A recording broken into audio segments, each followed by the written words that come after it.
დღეს ვამზადებ ძალიან გემრიელ და ძალიან ბიუჯეტურ კრემიან პონჩიკებს და რა თქმა უნდა რეცეპტს თქვენ შემოგთავაზებთ.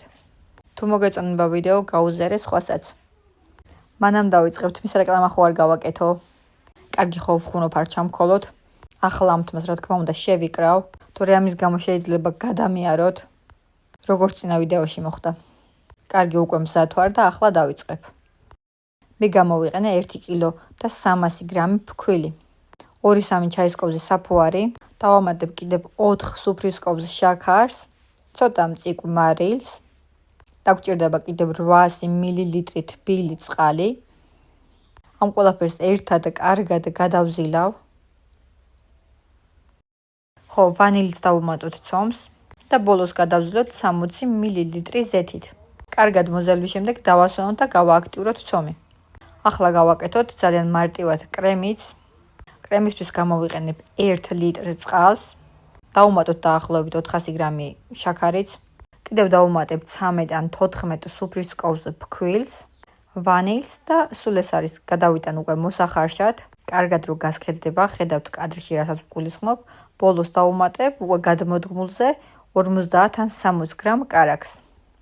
ამასობაში ჩემმა ცომაც კარგად დაისვენა. ახლა უკვე გადავიტან სამუშაო მაგიდაზე და დავჭრით ცომს დაახლოებით თითოეული გუნდის წონა იქნება 60-65 გრამი. თქვენ რა თქმა უნდა შეგიძლიათ რა ზომაც და რა ფორმაც გნებავთ ისე გააკეთოთ.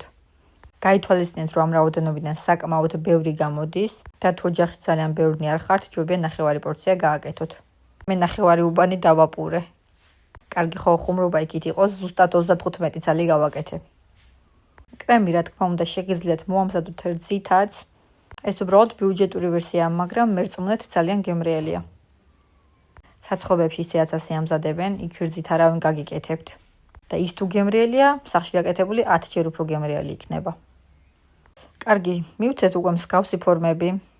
გადავიტანოთ სასურველი რაოდენობის შიგ თავსი, ანუ კრემი. კრემი უმჯობესია გაცივდეს, მაგრამ მე გაცება არ დავაცადე და ასეც მშვენივრად გამოდის. შევახუროთ უკვე მსგავსად. ფორმების მიცემის შემდეგ კიდევ 10 წუთი დაასვენეთ და გადაიტანეთ ცხელ ადუღებულ ზეთში. ნუ გექნებათ გაზი ძალიან მაღალ ტემპერატურაზე. უმჯობესია გქონდეთ საშუალოზე. შიგნიდანაც რომ მოასწროს გამოცხობა. მოკლედ, სულ ეგ იყო რა. ხედავთ დასრულებულ ვერსიას, შეგიძლიათ თავზე მოაყაროთ შაქრის პუდრიც და მივირთვით გემრიელად. თუ მოგეწონათ ვიდეო, არ დაგავიწყდეთ სხვისთვის გაზიარება. დამიტოვეთ კომენტარით სურვილის შემთხვევაში. ახლა კი დაგემშვიდობებით.